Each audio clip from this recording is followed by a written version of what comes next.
In this video, I'm going to show you how to use Higgsfield AI to generate images from text. So as you can see right here, I'm on Higgsfield, and whether you're on your own page or wherever, you can go ahead and click an image on the top or hover over image on the top and you can click create image.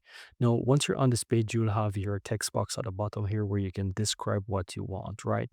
And you can go ahead and describe. So let's say I want to have an image, monkey swimming in a pool, for example, right?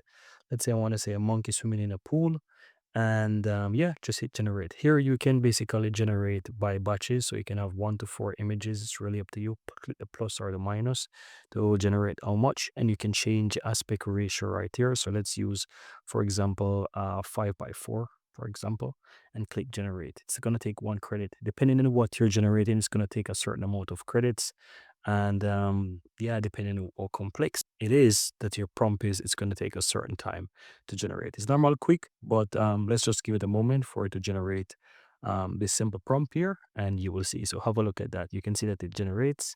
We can go ahead and we can click on the image itself. So we can click on it to make it larger. As you can see, this monkey is within the pool, as you can see right there. And even better, you can even turn those images into animations, so into small videos. You can animate it right here, or you can just simply download your image right here. It's really up to you.